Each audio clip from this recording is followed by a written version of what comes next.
Hello, and welcome to Shedding the Bitch Radio, where you can discuss, debate, and get advice on how to discover and shed the bitches of fear, insecurity, self-doubt, and negative mindsets so you can realize your dreams and life purpose and create and accelerate the riches you want in life. Join us here live every Tuesday at noon Eastern and dialogue with us at 818-572-2910. You can also chat with us at Blog Talk Radio /SheddingTheBitch or share your stories on our website at SheddingTheBitch.com. Whatever the bitch is that's holding you back from living your life to the fullest, it's not worth giving up the riches in life that you deserve. So call in now and let Bernadette Bose know what's holding you back. 818-572-2910.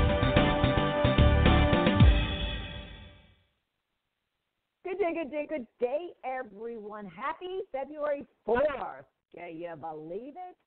And the groundhog, did he see his shadow or he didn't see his shadow? But all I know is it's going to be spring early. That's all I care about. And it felt like spring this past weekend here in Atlanta. It was gorgeous, mid-60s. It was fabulous. But I hope you're doing fabulous wherever you might be around the world.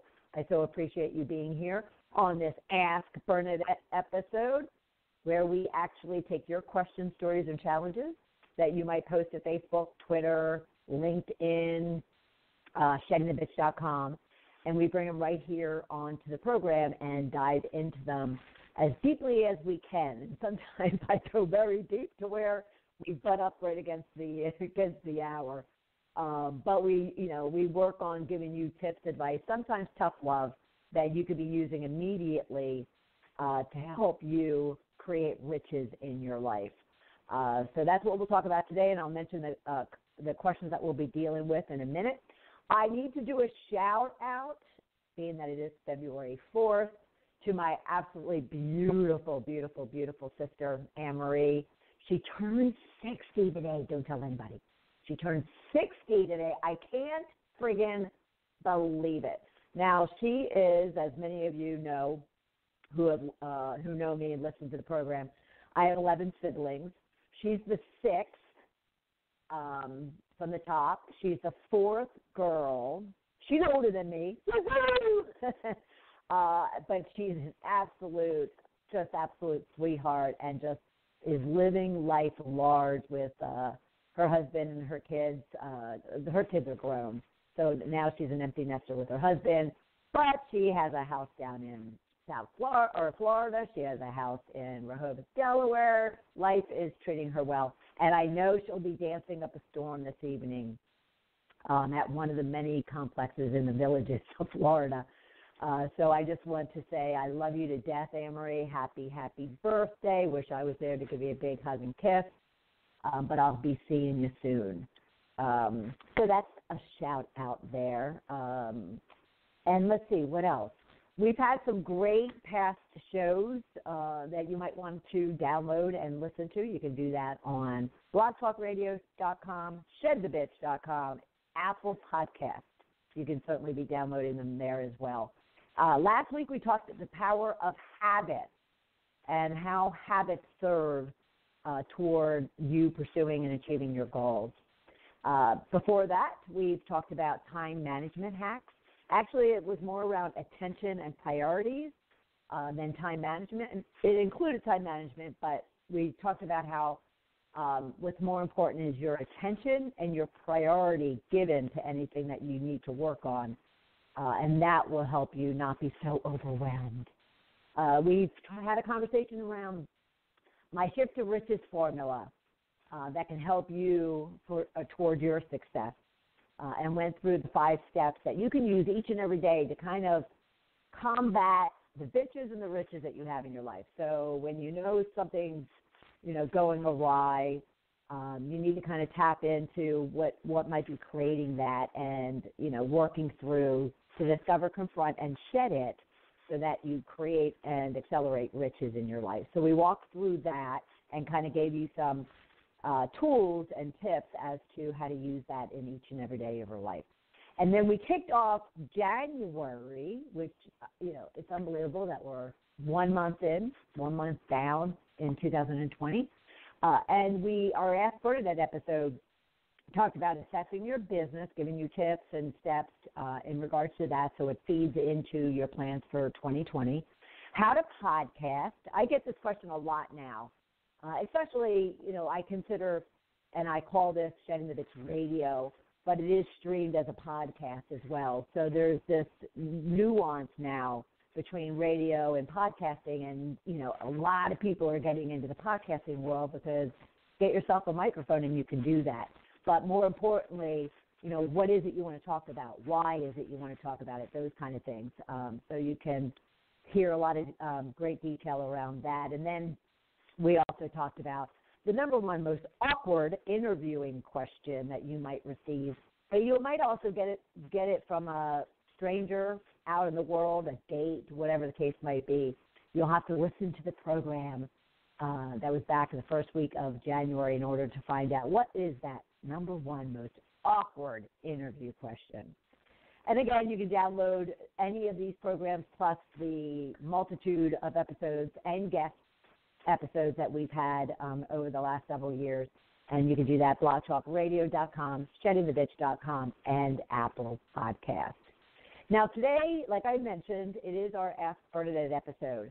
Now, if you happen to be listening to this live, maybe you jump in, somewhere after it even started, you can still reach out and get your question asked and answered. You can do that by calling 1-818-572-2910. You can do that by going onto blogtalkradio.com/sheddingthebitchradio. Find this particular episode for today, scroll down, and you'll see a chat room. And I am watching the chat room as we speak, as, of course, Deborah of Parker House Virtual Services is also out there manning your tweets and your Facebook comments. So you can also put them out on our Facebook and Twitter pages. All right, so don't hesitate to reach out. But again, you can do it any time during the month. Facebook, Twitter, LinkedIn, send me an email at BernadetteBose@sheddingthebitch.com.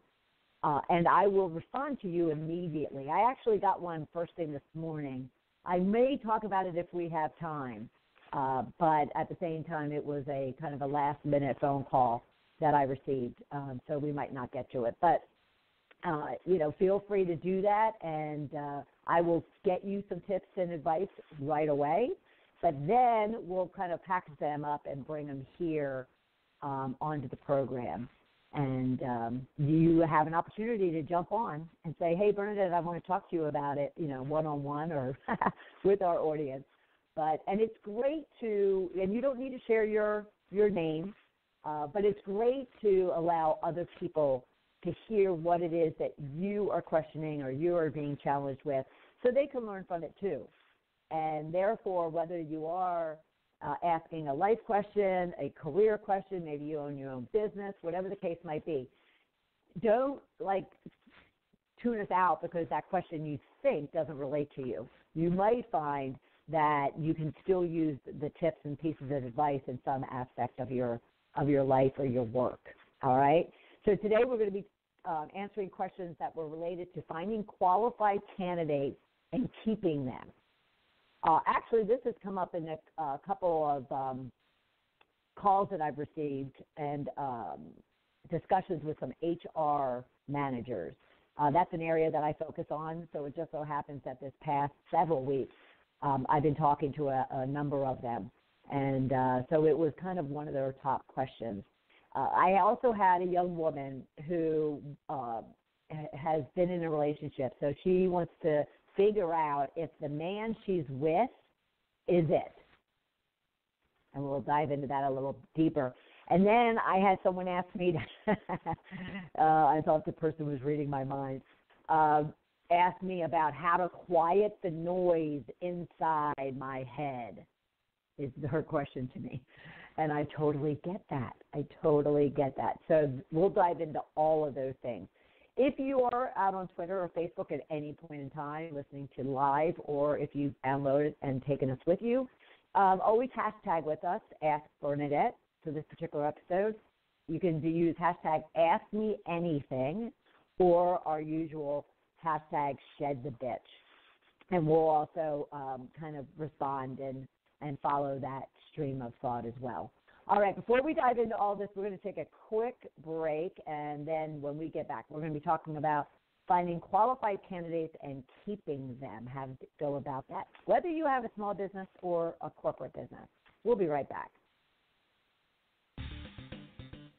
Shedding the Bitch Radio is available for download anytime on Apple Podcasts, sheddingthebitch.com, and blogtalkradio.com.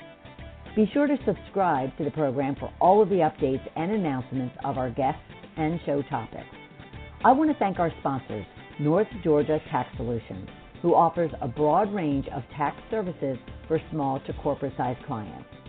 Go to ngtaxsolutions.com to learn more. And Parker House Virtual Services, who provides virtual assistance and social media support for small to medium-sized businesses, including mine. Email Deborah at deborahparker.va@gmail.com. Would you like to reach our audience as a sponsor or advertiser?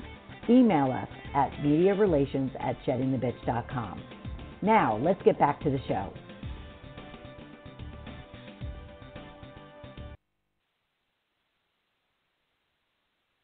I do not know why I'm going to say this, even with all of you listening. Don't know why that our recording does that. I was just kind of texting Deborah about it.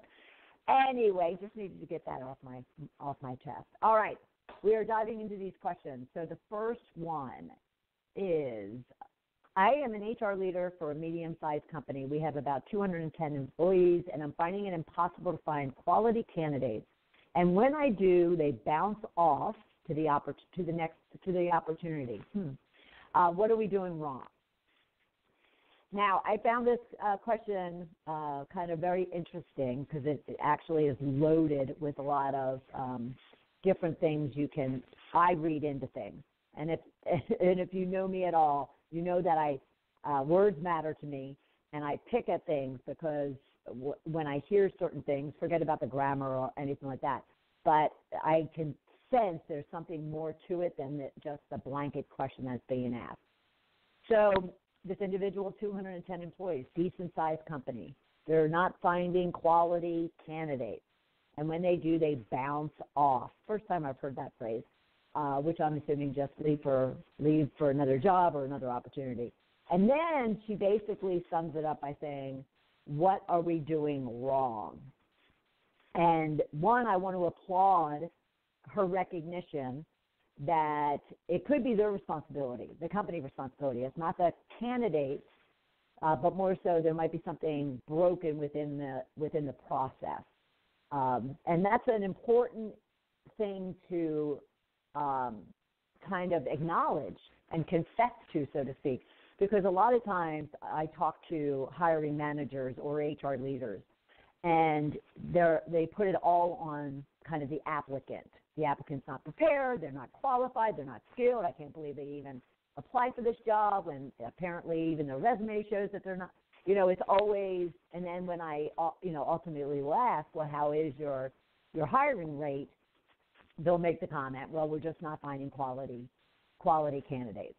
And so I definitely will applaud this individual recognizing that. It also could be something in their process, in their way of doing business. Now, I did read a survey, and it was from Expert HR's fourth annual report that states that nearly 30% of respondents named recruiting and hiring as their most critical challenge. Most of all of those who reported recruiting and hiring needs, 51% are extremely challenged in finding high-quality candidates, more than twice the number, 22%, from just 2 years ago. This was a 2019 survey, by the way. Other strategic HR concerns survey respondents characterized as extremely challenging include employee engagement, morale and satisfaction, employee retention, and managing work-life balance. Now, I bring that second element out, not just focus on the 51% are challenged in finding high-quality candidates, which is aligned to the question being asked. I bring these other statistics out regarding engagement, morale and satisfaction, employee retention, because that could lend itself into what are we doing wrong? What is the company doing wrong? So that's also another important thing to consider. Is it's not just the hiring and whether or not the person's quality material or quality skill set or not. It's also bouncing off, which I'm attributing to attrition, people leaving.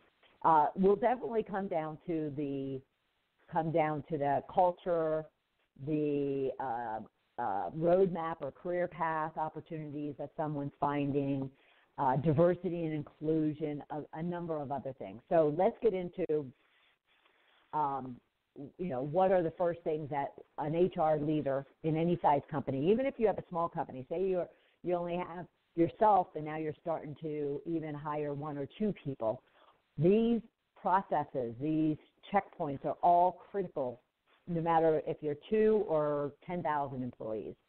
And so what I work with a number of clients on is within your recruiting and acquisition process, you need to kind of really think about what's working and what's not.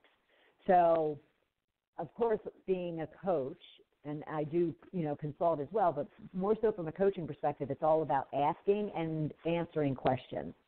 So I'm always talking about the fact that you need to be asking yourself a lot of questions and really understanding, becoming self-aware of what the makeup of the situation is.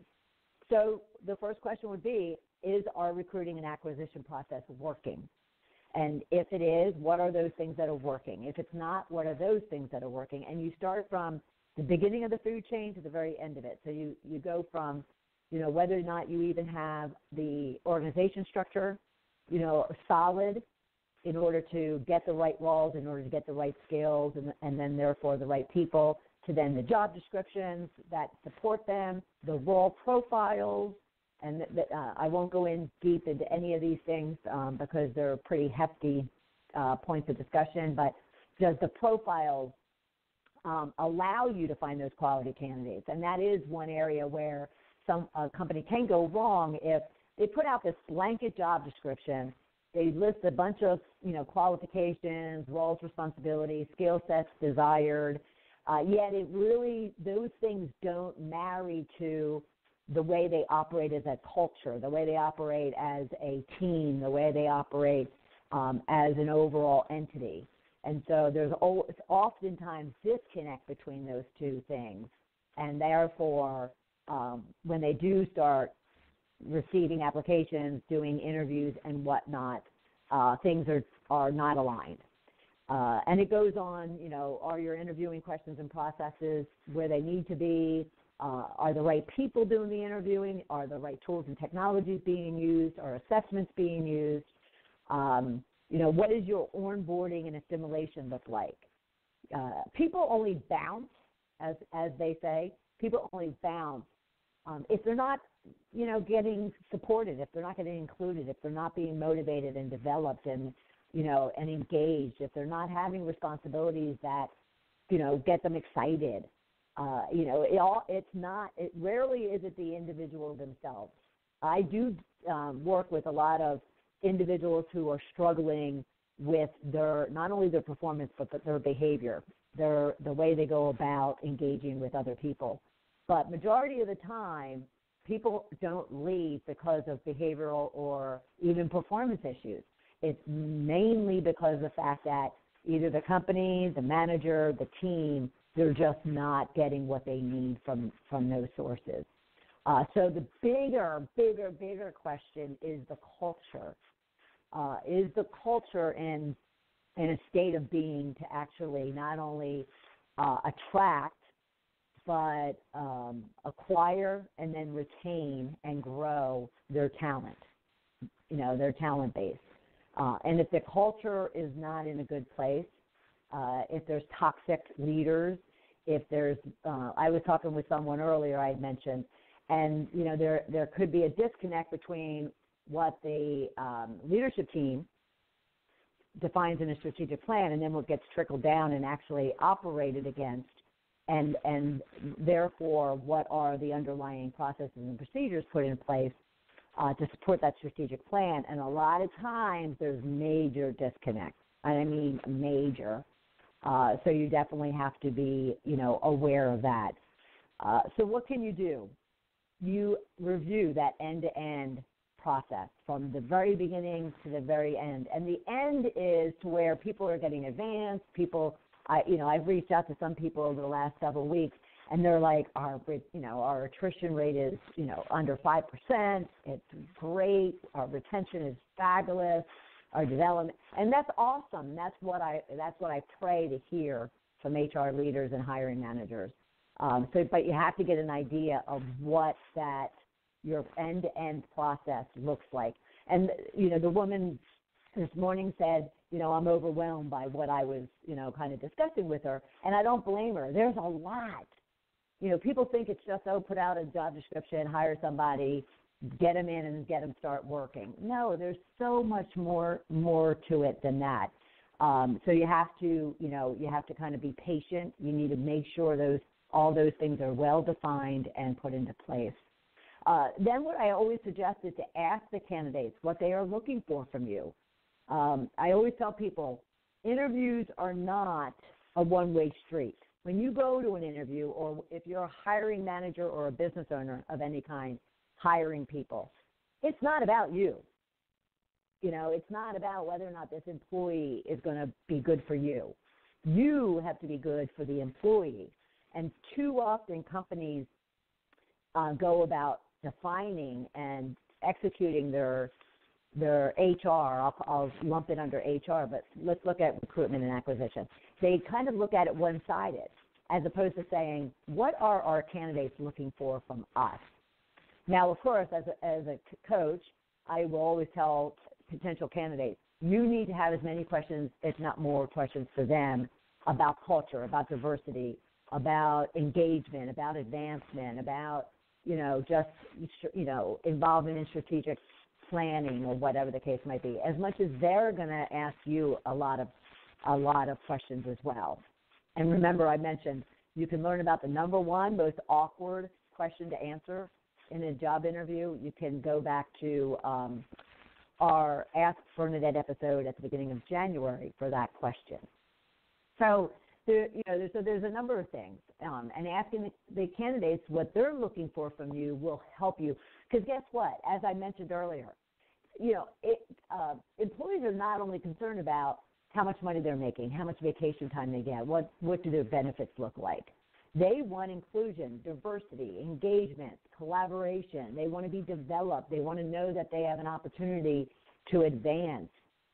They want to know that they're, have access to key people in the organization. They want to know that there's mentoring and coaching opportunities for them, should they need, the support and the sounding board. That a lot of professionals seek these days. And then as you're finding things, it's okay if your laundry list of what's not working is long. It's okay. Just then you would start prioritizing and working through all of those things.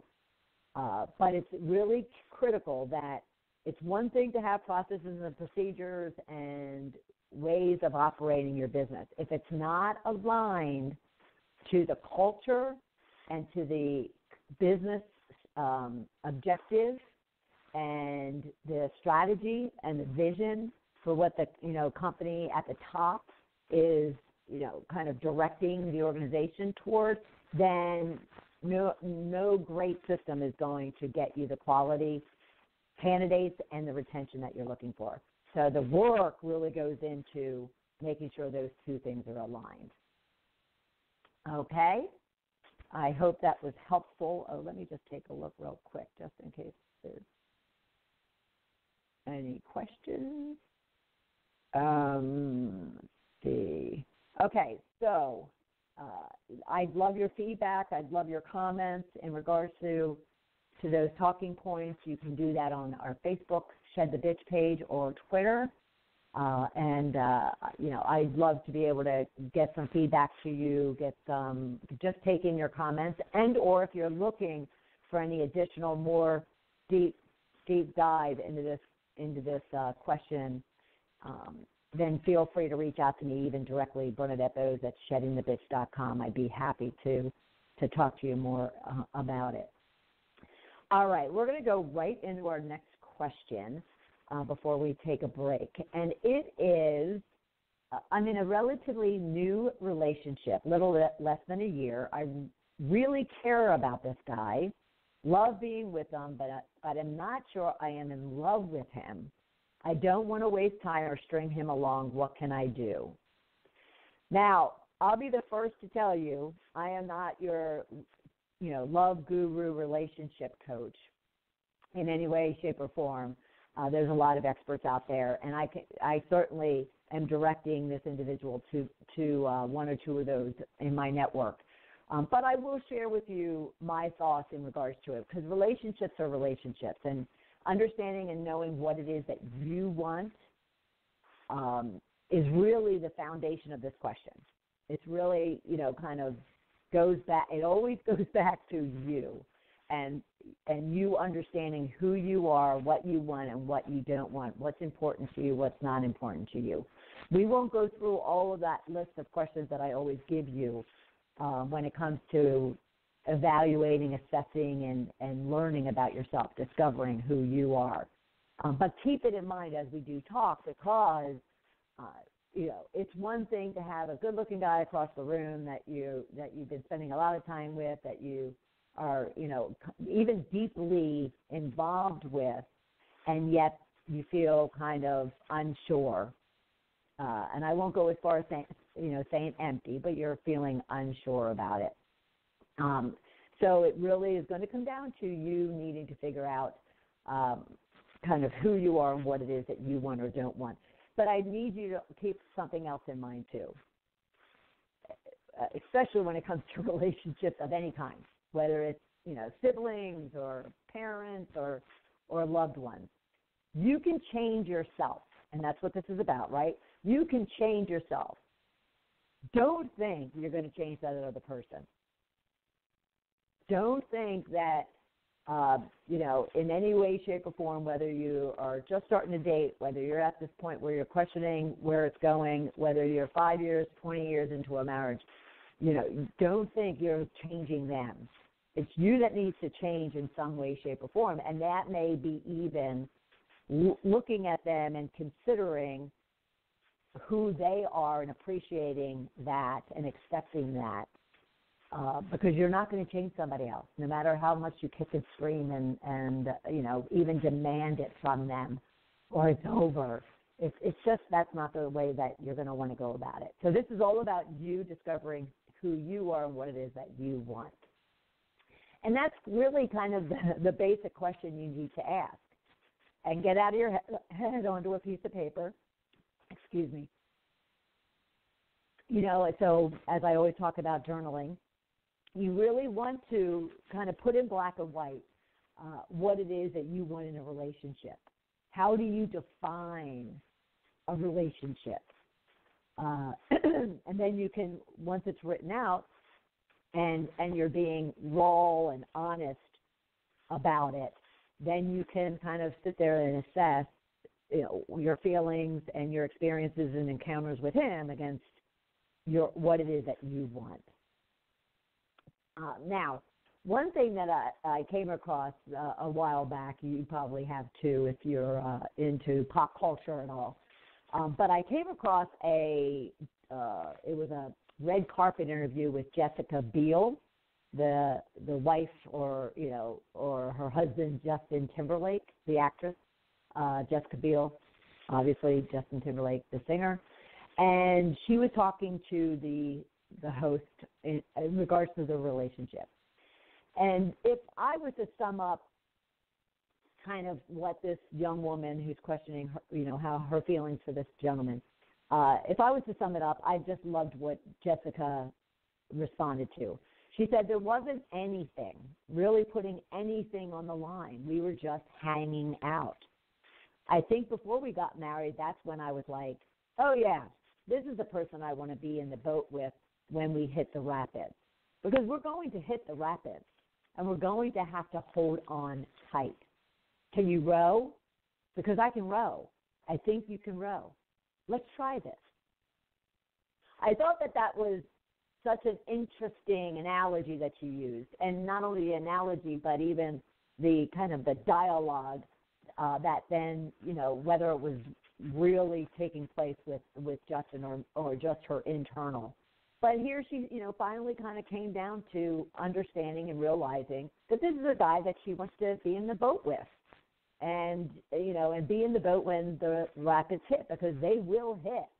So to this young woman in this relationship, you can use this and ask yourself, is this a guy or is it a girl or whomever, for anybody else listening, is this the person I want to be in a sinking boat with?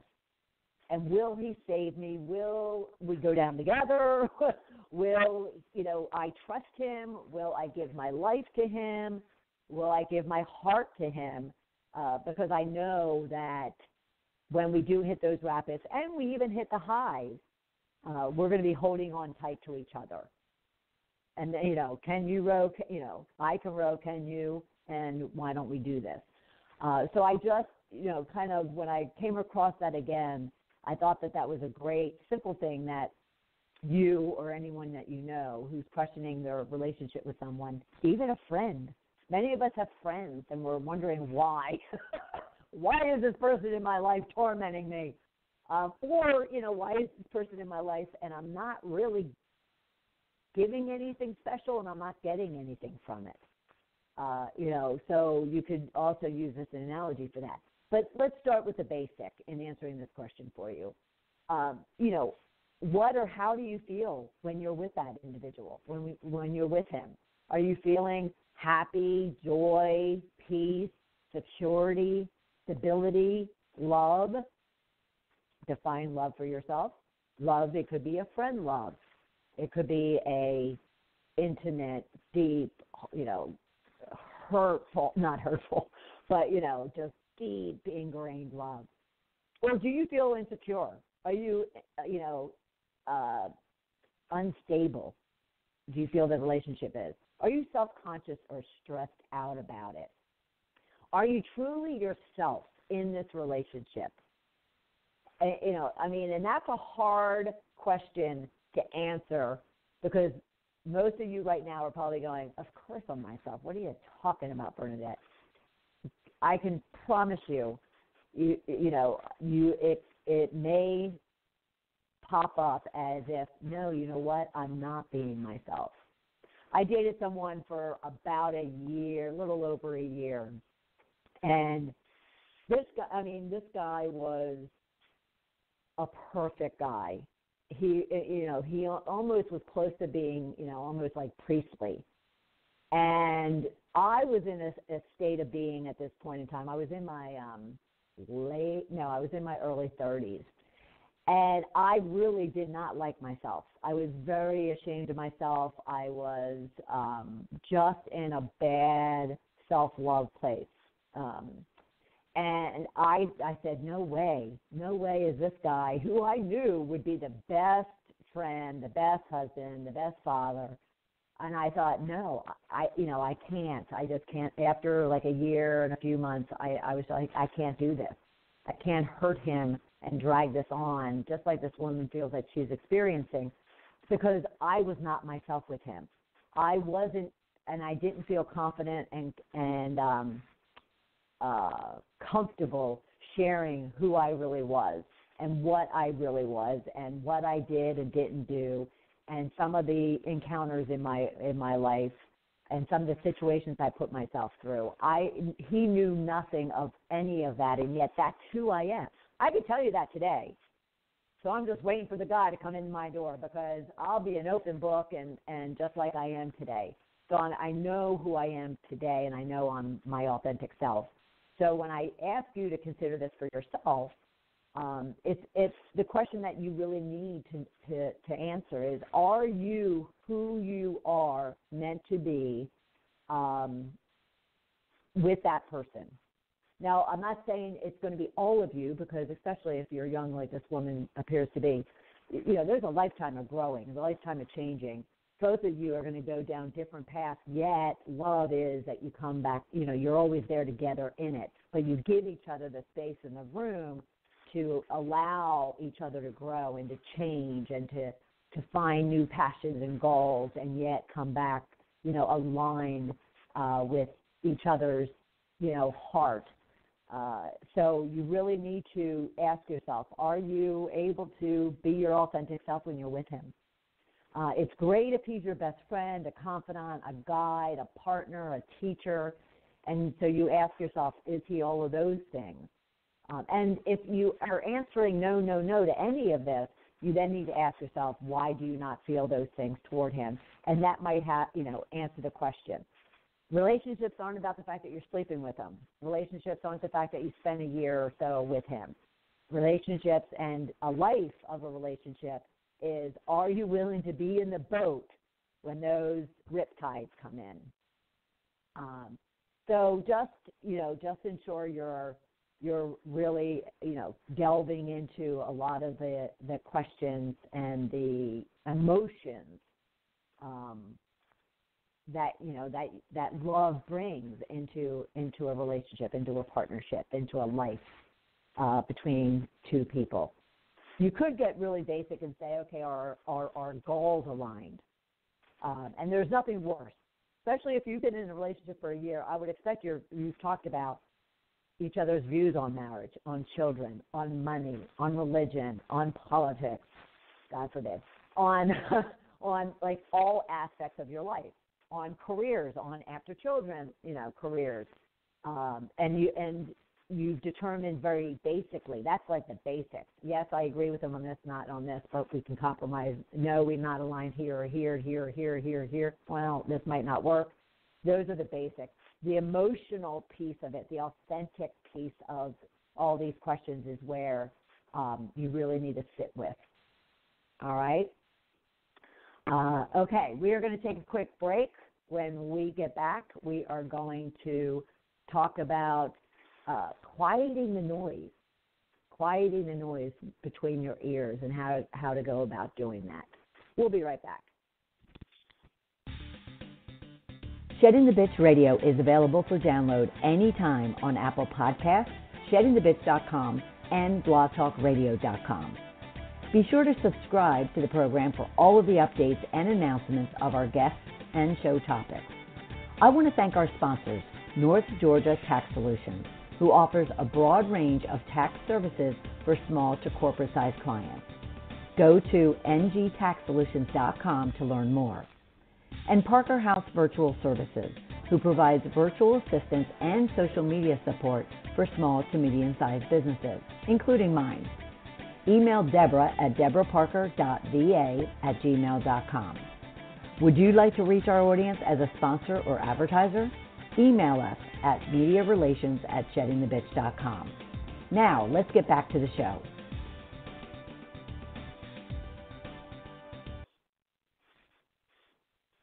Welcome back, everyone. This is our Ask Bernadette episode. It is on the first Tuesday of each month. We basically answer your questions, address your challenges, help you share your story, and then provide you some tips, advice, sometimes tough love. So if you have any one of those things, you can always go out to our Facebook or Twitter pages. You can go to LinkedIn, which is where I get majority of them. You can go and email me directly at BernadetteBose@sheddingthebitch.com. I'll respond to you immediately or within a reasonable amount of time. But then what we'll do is we'll kind of get all of those questions and bring them to the program. There could be a month where we have one or two, and we certainly can welcome even people that want to call in during the live program. There's some that we have more than that, and then I have to call it down to a number that I think we can get in within the time frame. But we will always get you the tips and advice. And like this relationship question that I was given, I gave you my thoughts and my opinion in regards to how you can go about addressing the question of, is this guy or person a long-termer, a lifetimer? But at the same time, like I did with her, I'll redirect that individual to someone who is an expert in relationships, and make sure that she's getting a full degree of support and advice on her question. So no matter what it is, just make sure you're reaching out and asking for the support that you deserve. And we're here to help you with that. All right, so our next question is, I'm under so much stress at home and at work. I'm constantly anxious, even paranoid. I can't quiet my mind. Any suggestions? First thing as I was thinking through this, I'm like, oh, this is a doozy. And one that I even work on daily, and I mean daily, even moment to moment. It's not like I work on it daily one time a day. It's moment to moment, thought to thought, frustration to frustration, anxiety to anxiety, happiness to happiness, always making myself kind of pay attention to it. I often relate, or I kind of theme. I like to theme things because it helps me recall. When it comes to quieting, my thoughts, I often, kind of consider and see the words taming of the shrew. Now, if any of you know what that is, it's a Shakespearean play from like the 1500s, yet I just love that term, taming of the shrew. It has nothing to do with the mind chatter that we all deal with. It's just a powerful thing that I can relate to when it comes to trying to quiet the mind. And, the first thing that you really need to keep in mind is, first off, what are our thoughts? Now, I'm not going to tell you what your thoughts are, but your thoughts are either going to be things that have already happened, things that need to happen. So the past and the future. Now, there's a great analogy or, I'm losing it, around the fact that, the past is the past. You need to let it go. It's done and over with, and it's not serving you at all for bringing it back up and swirling on it and just regurgitating it. And then the future is not here, whether that's an hour from now or it's tomorrow or next week, for whatever anxiety or whatever, mental games that future is playing on you right now at this very moment. So you need to kind of not even bring it into your present. And the most important thing is just being present, because this is what you can control right now. This is what you have, opportunities to influence is the right now. So just keep that in mind. So if the hurtful experiences, the bad decisions you've made, the terrible outcomes of your past, they're done. They're over with. Yes, it was a horrible decision. I can give you a laundry list of them, of mine. And yet, bringing them up and rehashing them is not serving, me or you in any way, shape, or form. Those bad decisions, those hurtful experiences, yes, and they might still hurt.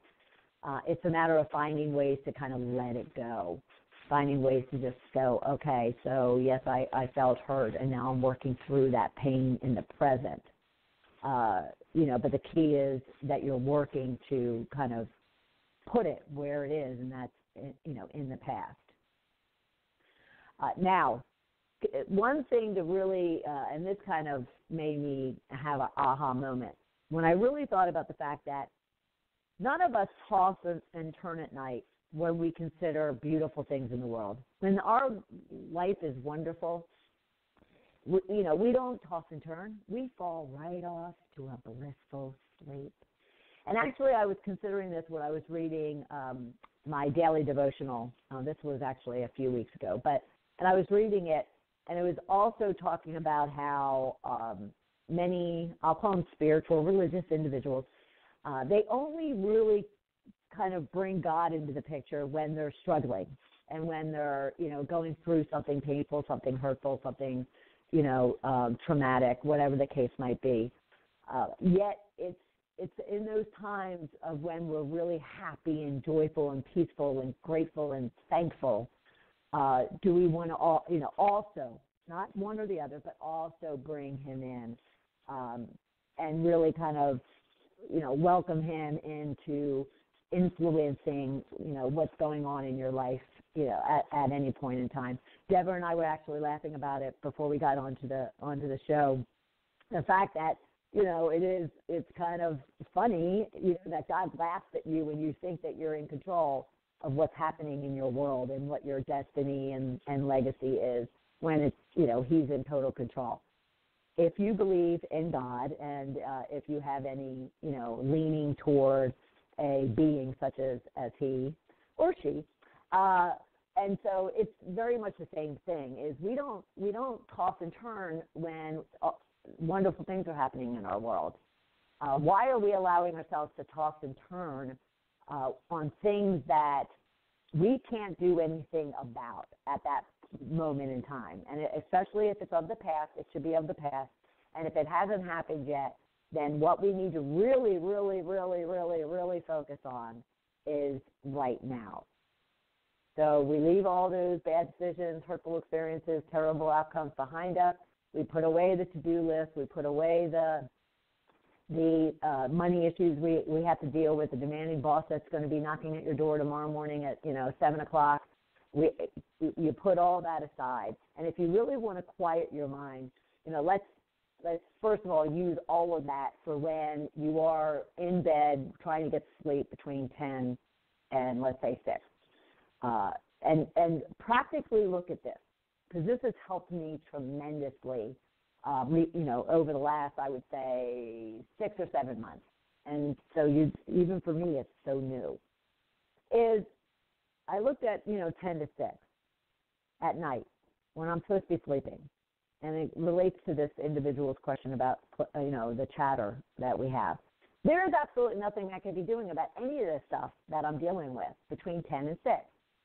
I could sit there and toss and turn about, having a difficult conversation with someone the next day, or maybe, whether or not I have a renter is going to secure my guest house, or I'm going to be vacant for another month. I can't do anything about that between 10 and 6. There's nothing I can do. There's nothing you can do about your boss issues, your money issues, your work issues, your relationship issues between those times. So I ask myself, and you should ask yourself, so why are we allowing all of that to cause us to toss and turn and not go, quiet and still? Now, if you need other kind of logical reasonings to lay a foundation around, it's just think about the impact it's having on you. Think about, this individual, just in her words, I can feel her stress. I can feel her almost like hyperventilating because she, or having a panic attack even, because she's just feeling so anxious about the fact that she can't quiet her mind. So think about that. She's unable to relax and slow down. She's, negative, stressed out. Her mood is nasty, and therefore her attitude is nasty. Think about, going out into the world in that state of being. I don't know, she could be unhappy, depressed, anxious, let alone going to the far extreme of, suicidal or something more traumatic. It interferes with, your behavior, your communications, your interactions with people when you're all in your head, as they say. If you're allowing all of this stress and all these anxieties, this to-do list that you have, the past, the future, wreaking havoc on your mental being, keep in mind, law of attraction. You get back what you put out. So if you're going out in the world with all of that junk hanging over you, that's what's going to spew back at you. And, of course, it deteriorates your health and your mindset. And physical health, mental health, emotional health, spiritual health, even financial health, it'll have an impact on. So if you really want to kind of create your why around, addressing this, then you really want to consider, those impacts on you in all aspects of your being. Now, I had recently, at the beginning of the year, I might, I might have mentioned I had started last year. I'd started reading my devotionals in the morning and my journaling in the morning, but I also added 5 pages of reading to it last year as well. So basically, finding a book, whether that be fiction or nonfiction, and just spending some time, taking in, kind of creative juices. Whether it's a spiritual book, whether it's a business book, whether it's a fictional novel. The business I haven't done. I like to keep it to the spiritual or the fiction storytelling first thing in the morning. And so I Googled at the beginning of the year. I Googled top books. Actually, Oprah's favorite spiritual book, and it was The Power of Now by Eckhart Tolle. And I've heard her speak in regards to his readings and his books, and I had just never read them in the past. But at the beginning of the year, I said, okay. I was told it was a heavy book, meaning, you just have to really give it a lot of thought, sentence by sentence, page by page. And I thought, oh, okay, well, I've been doing a lot of that type of self-work. And so I bought it and I started reading 5 pages. And sometimes it goes longer or shorter. But I had come across this, and when this question was asked of me, I went back to it because I'd already bookmarked it. I have a lot of bookmarks in this book. So I wanted to share it with you because I just thought it's very relevant, and it could be very helpful to any of you who are dealing with this mind chatter, how to quiet it down. All right, so he goes on to say, now he calls it Watching the Thinker. And disregard that. It's just the opening words of his advice here. But he goes on to say, you can also create a gap in the mind stream simply by directing the focus of your attention into the now. Just become intensely conscious of the present moment. So he goes on to say it's very satisfying to do this, and that would have been my recommendation as well, and it is. To just pay attention to what's going on right now. Listen to my voice, because that's what you're doing right now. So, but he goes on to say, in your everyday life, you can practice this by taking any routine activity that normally is only a means to an end and giving it your fullest attention so that it becomes an end in itself. Basically saying, if you want to quiet your mind, just focus on what you're doing exactly right now at this very moment in time. Or a routine activity is what he actually said. So, for example, he goes on to say, every time you walk up and down the stairs in your house or place of work, pay close attention to every step, every movement, even your breathing. Be totally present. Or when you wash your hands, pay attention to all the sense perceptions associated with the activity, the sound and feel of the water, the movement of your hands, the scent of the soap, and so on. When you get into your car, after you close the door, pause for a few seconds and observe the flow of your breath. Become aware of the silent but powerful sense of presence. Now, he goes on. And as I was sitting there reading this weeks back, I had also said to myself, okay, I'm going to pay attention right here at this moment in time as I was reading this. So I wrote down in it, there was this paragraph gap. And I don't know if it's intentional for you to be able to write, but I always scribble all over my books. But I went on to write. As I read this, I hear the trash trucks down the street. I see the pups roaming the room. I hear the birds chirping. I'm focused on these words and only these words. So, as I said, it's one of those books that as you go, you want to kind of take it in, sentence by sentence. And I tend to then just use it as that exercise. So I would suggest you try the same. Just even when you're sleeping, when you're in bed and all of a sudden the noise starts, just sit there and just go inward and really focus on your breathing. Focus on I wear an eye mask, but you close your eyes. Focus on the darkness inside your head, on the opposite, side of your eyelids, on the back of your eyelids, I guess I should say. Focus on the noise in the room. Maybe you have a fan on. Maybe there's the rustling of a pet or a partner in bed with you. Maybe there's, the sounds of the street, of the traffic outside, whatever the case might be. And just stay focused right there and then on exactly what is happening to you at that point in time. And you could do that at any point. I did that today. I was getting off a phone call, and I was writing up my notes. And I just decided to start paying attention to the ticking, the ticking of the keyboard, and then the dogs fighting over a King Kong ball of some sort, and then the noise outside. I used it for myself to just kind of get out of my head and just stay right where I was. Now another, Melissa of Daring to Live Fully, she advises to use a game and to play the game of 5. And her suggestion is pause your train of thought and notice 5 things in your environment. It can be 5 things you see, hear, or smell. Then fully experience the sight, the sound, the smell. So she takes it kind of to the next level of what I was suggesting.